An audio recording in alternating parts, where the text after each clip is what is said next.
இன்றைக்கு செய்ய போகிற பலகாரம் சிட்டு உருண்டை. அதை எப்படி செய்யலாம் வாங்க வீடியோக்குள்ளே போகலாம். விவர்ஸ் வணக்கம் விவர்ஸ். இன்றைக்கி நான் சிட்டு உருண்டை செய்ய போகிறேன். அதுக்கு தேவையான பொருட்களை இப்போ நம்ம பார்க்கலாம். நான் பாசிப்பயிறு எடுத்திருக்கேன். இந்த கப்பில் 2 கப் எடுத்திருக்கேன். ஓகே விவர்ஸ், நான் கருப்பு சீனி எடுத்திருக்கேன். இதே கப்பில் 2.5 கப்பு. தேங்காய் பூ நான் இந்த சாப்பிட்ற கரண்டில் 5 கரண்டி எடுத்திருக்கேன். எள் 3 கரண்டி, இந்த கரண்டியில் 3 கரண்டி எடுத்திருக்கேன். அரிசி மாவு இந்த கப் அளவுக்கு 2 கப்பு. இந்த சைஸ் அளவுக்கு 3 கரண்டி கோதுமை மாவு, 1 கரண்டி மஞ்சத்தூள், உப்பு தேவையான அளவு. நான் ஒரு பேன் வச்சுருக்கேன். அதில் இப்போ நம்ம பாசிப்பயிரை அரைக்க போகிறோம். பாசிப்பயிறு மட்டும் இல்லை, தேங்காய், எள் எல்லாத்தையும் நம்ம வச்சு வறுத்தெடுக்க போகிறோம். இப்போ இந்த பாசிப்பயிறு ப்ரௌன் கலரில் வறுத்தெடுக்கணும். ரொம்ப கருப்பாக இருக்கக்கூடாது, மேலோட்டமாக கருப்பாக இருக்கணும். நல்லா வறுத்தெடுப்போம். நான் வறுத்துட்ட பிறகு உங்கள்கிட்ட காமிக்கிறேன். பாருங்கள், நல்லா வறுத்தாச்சு, பொன்னிறமாக வந்துருச்சு. இப்போ நம்ம எடுத்துட வேண்டியதான், எடுத்து ஆற வச்சுருவோம். பாருங்கள், நல்லா பொன்னிறமாக வந்துருச்சு. இப்போ நம்ம ஆற வச்சிட வேண்டியதான். இப்போ நம்ம 3 கரண்டி எள் வறுத்தெடுக்கலாம். கொஞ்ச நேரம் நல்லா வறுத்தெடுப்போம். கொஞ்சம் லேசாக பொன்னிறமாக வறுத்தெடுக்கணும். இப்போ நம்ம எள் வறுத்தாச்சு பொன்னிறமாக. இப்போ இதையும் எடுத்து நம்ம ஆற வைக்க போகிறோம். இப்போ நம்ம எள் வறுத்தாச்சு, இப்போ நம்ம ஆற வச்சுருக்கோம். அடுத்தது தேங்காய் பூ வறுக்கலாம். நல்லா வறுத்துக்கணும் பொன்னிறமாக. ஓகே இப்போ தேங்காய் பூ நல்லா பொன்னிறமாக வறுத்தாச்சு. இப்போ இதையும் எடுத்து ஆற வைக்கலாம். இப்போ தேங்காய் பூ வறுத்தாச்சு, இப்போ நல்லா ஆறட்டும்.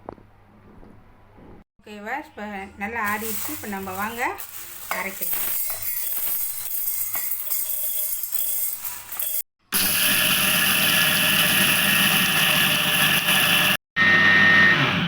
ஓகேவர்ஸ், இப்போ அரைச்சாச்சு, நம்ம பார்க்கலாம். ஓகேவர்ஸ், போட்டலாம். ஓகேவர், ரொம்பவும் மெலிசாக இருக்கக்கூடாது, கொஞ்சம் குறன்னு இருக்கணும். அப்போ தான் நல்லாயிருக்கும். ஓகேவர், நான் தேங்காய் பூ அரைச்சி தான் போடுவேன். நீங்கள் உங்கள் விருப்பம் அப்படியே கூட போடலாம், பிரச்சனை இல்லை. எள்ளையும் அரைச்சிடுவோம். ஓகேவர், இப்போ வாங்க நம்ம அரைக்கலாம்.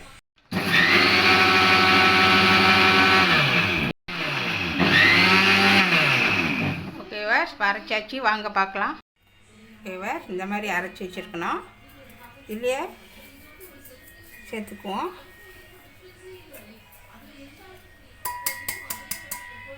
ஓகேவா, பாருங்க. ஓகேவா, சேர்த்துட்டு நல்லா மிக்ஸ் பண்ணி விடுங்க. அப்படி உங்களுக்கு ஏலக்காய் போடணும்னு சொன்னாக்கா போட்டுக்குங்க, பிரச்சனை இல்லை. ஏலக்காய் போட்டால் நல்லா வாசமாக இருக்கும். ஆனால் நான் ஏலக்காய் பாய்க்க மாட்டேன், ஏன்னா ஏலக்காய் போட்டால் யாரும் சாப்பிட மாட்டாங்க. அதனால் நீங்கள் கண்டிப்பாக ஏலக்காய் போடுங்க. ஓகேவா, நல்லா மிக்ஸ் பண்ணியாச்சு. இதில் கொஞ்சோண்டு உப்பு சேர்த்துக்குவோம். ஓகேவா, நான் மாவில் உப்பு சேர்த்துட்டேன். அதனால் இதில் கொஞ்சமாக சேர்த்துக்குங்க, ரொம்ப சேர்த்துக்காதீங்க, லேசாக சேர்த்துங்க. சேர்த்துட்டு நல்லா மிக்ஸ் பண்ணுங்கள். ஓகேவா, மிக்ஸ் பண்ணியாச்சு. நான் கருப்பு சீனி எடுத்திருக்கேன். நான் கூடியாக தான் எடுத்திருக்கேன், 2.5 கப்பு. 10லன்னா கஷ்டமாயிடும், அதனால் எக்ஸ்ட்ரா போடுறேன். இப்போ நம்ம சீனியை பாவு காய்க்க போகிறோம். ரொம்ப தண்ணி ஊற்றாதீங்க. இந்த கருப்பு சீனி முழுகிற அளவுக்கு தண்ணி ஊற்றினா போதும். ஓகேவா, இந்த அளவுக்கு ஊற்றினா போதும், ரொம்ப ஊற்றாதீங்க. ஓகேவா, கொஞ்ச நேரம் கொதிக்கிட்டோம். ஓகேவா, பாருங்கள், கருப்பு சீனி நல்லா கரைஞ்சிருச்சு. இது கம்பி பத அளவுக்கு நீங்கள் செய்ய வேண்டாம், நார்மலாக இருந்தாலே போதும். ஓகேவா, இப்போ நம்ம ரெடி ஆகிடுச்சு. இப்போ இறக்கிட்டு வடிகட்டிடலாம். ஓகேவா, இப்போ நம்ம வடிகட்டலாம். மண் இருக்கும், அதனால் கண்டிப்பாக வடிகட்டுங்க.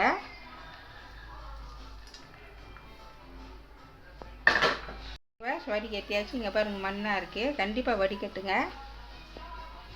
ஓகேவா பாருங்கள், இப்போ நான் வடிகட்டி எடுத்துட்டேன். இதில் லேசாக உப்பு போடுங்க. ஏன்னா ஏன் உப்பு போடுறேன்னாக்கா அப்படி தான் இனிப்பாக இருக்கும். ரொம்ப போடாதீங்க, ஒரு ஸ்பூன்ச்சு போட்டால் போதும். போட்டு நல்லா கிண்டி விடுங்க. ரொம்ப போட்டுறாதீங்க, ஒரு ஸ்பூன்ச்சு தான், கொஞ்சமாக போடுங்க, டேஸ்ட்டுக்காக தான். ஓகேவா ரெடி ஆகிடுச்சு. இப்போ வாங்க நம்ம சிற்றுண்டி எப்படி செய்யலான்னு காமிக்கிறேன். ஓகேவா கண்டிப்பாக வந்து கருப்பு சீனி சூடாகவே இருக்கணும், அப்போ தான் வந்து நல்லா வரும். சரிங்களா? ஊற்றி நல்லா பிழிஞ்சிக்குங்க. கொஞ்சம் கொஞ்சமாக ஊற்றி பிழிஞ்சிக்குங்க. சூடாக இருக்கும், கரண்டி பைங்க.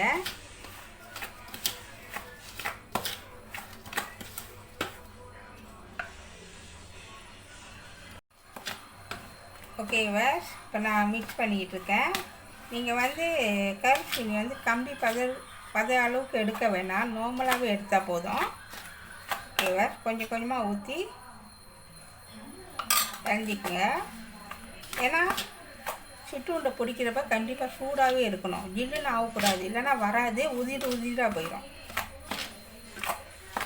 ஓகேவா ரெடி ஆயிடுச்சு. நான் மிச்சம் சீனி வச்சுருக்கேன், பிரச்சனை இல்லை. ஓகேவா இப்போ ரெடி ஆயிடுச்சு. ஓகேவா இப்போ நான் கையில் பிழிஞ்சிக்கிட்டு இருக்கேன். ஓகேவா நல்லா பிழிஞ்சாச்சு. கொஞ்சம் கவனமாக பிழிஞ்சிக்க, சூடாக இருக்குது. இப்போ நம்ம பிடிக்கலாம் பாருங்கள் எப்படின்னு.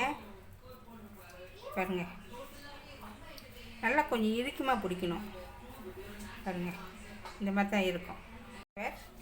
சிற்றூரில் பிடிக்கிறதுக்கு முன்னாடி கையில் கொஞ்சம் எண்ணெய் தடவிக்குங்க, அப்போ தான் நல்லா வரும்.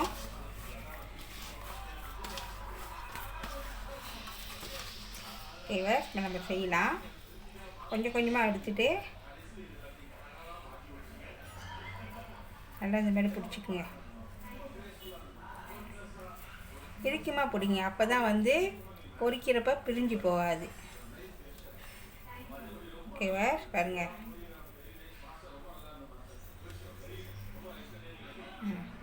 இப்படி இருக்கணும். ஓகேவா நான் ஒன்று செஞ்சு காமிக்கிறேன்.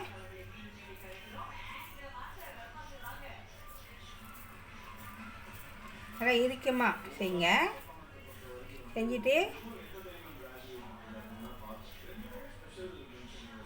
இந்த மாதிரி துருசாக செஞ்சுட்டு வாங்க. இப்போ நான் பிடிச்சி வச்சுட்டேன். மொத்தம் வந்து 40 உருண்டை வந்துச்சு. இப்போ வாங்க பொரிக்கலாம். இப்போ நம்ம சிட்டு உருண்டைக்கு நம்ம மாவு தயாரிக்கலாம். இப்போ வந்து பொரிக்கிறதுக்கு இப்போ நம்ம வந்து அரிசி மாவு 2 கப்பு போட்டிருக்கோம். அடுத்தது வந்து உப்பு வந்து இதே அளவுக்கு நான் அரைக்காண்டி இந்த அளவுக்கு நான் எடுத்துருக்கேன். இதில் போட்டுக்குங்க. போட்டு நல்லா கிண்டி விடுங்க. ஓகேவா அடுத்தது கோதுமை மாவு 3 கரண்டி சேர்த்து நல்லா மிக்ஸ் பண்ணி விடுங்க.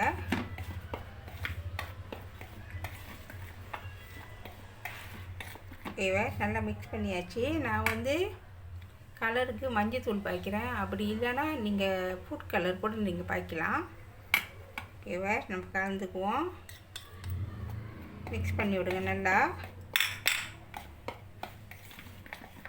ஓகேவா நான் தேவையான அளவு தண்ணி எடுத்திருக்கேன். இதில் கொஞ்சம் ரொம்ப ஊற்றிடாதீங்க, கொஞ்சம் கொஞ்சமாக ஊற்றி மிக்ஸ் பண்ணுங்கள்.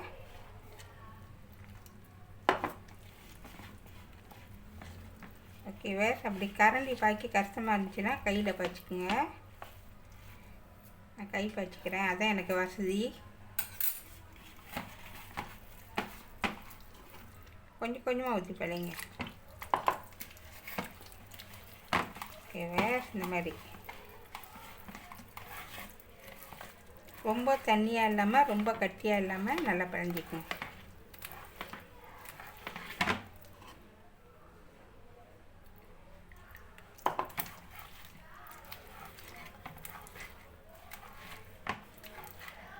நல்லா மிக்ஸ் பண்ணியாச்சு. பாருங்கள், இந்த பதம் தான் வேணும்,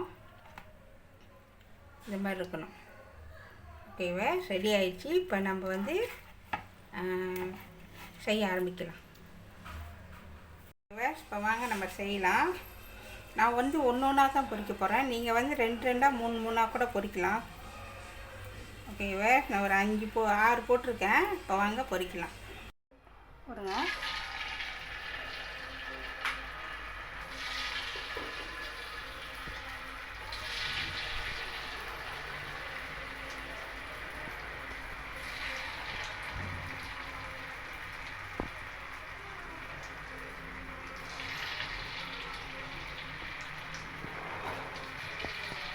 வேகட்டும்.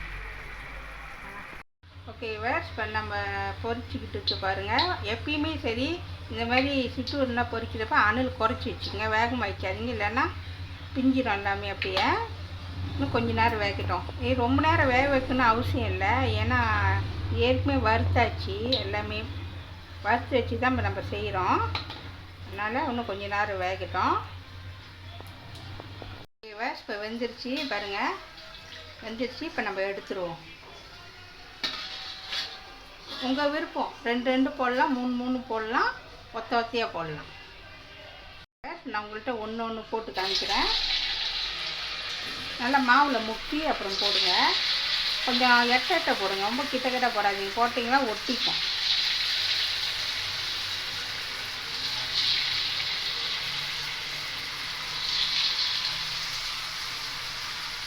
போட்டாச்சு. இப்போ நல்லா வேகட்டும், உடனே கிண்டாதீங்க, ஆனால் வேகட்டும். ரெண்டாவது இப்போ வெந்துருச்சு, நம்ம எடுத்துடலாம்.